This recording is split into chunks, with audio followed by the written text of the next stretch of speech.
notre génération a été formatée, idéologiquement en tout cas, dans une pensée selon laquelle, au fond, le progrès économique et le progrès politique allaient de pair, que l'humanité, après avoir fait bien des folies guerrières, s'était convaincue qu'il fallait organiser plus correctement le système international sur le plan politique, et que l'expérience de la gestion des économies, et notamment de crises importantes, avait fini aussi par convaincre les humains que de l'organisation économique, y compris au plan international, était ce qu'il fallait faire, et qu'au fond, dès lors qu'on avait fait ça, le politique et l'économique allaient marcher dans la même main, avec la main dans la main, vers une sorte de convergence qui était la manifestation du progrès.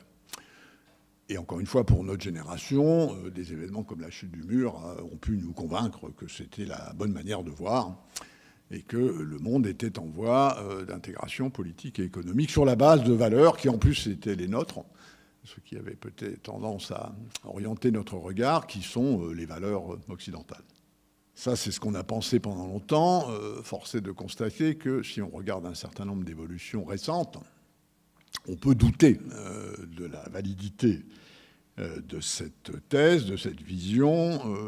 C'est clair que la crise de 2008 a démontré des fragilités très profondes du capitalisme de marché globalisé, que, en tout cas à l'Ouest, qui ne fait à peu près qu'1 milliard d'habitants sur les 7 de la planète, mais c'est 1 milliard qui pèse encore pour l'instant plus que chez les 6 autres, des mouvements populistes se sont développés au nom d'une revendication anti-système, généralement souverainiste, plutôt xénophobe, et en tout cas plaidant l'idée que le monde d'hier était meilleur que celui d'aujourd'hui ou de demain.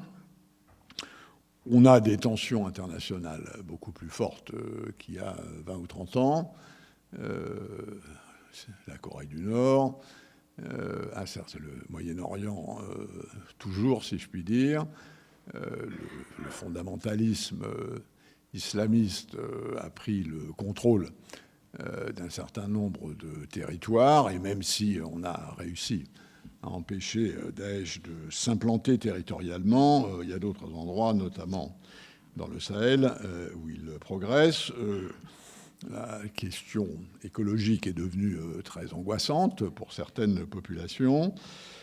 Et on a assisté à des événements politiques assez imprévisibles. C'est le cas du vote sur le Brexit. C'est aussi le cas de l'élection de Trump, quoi qu'on pense sur le fond de ces événements. Ce qui est sûr, c'est qu'ils ont surpris parce qu'ils ne sont pas en ligne avec cette vision qu'on pouvait avoir.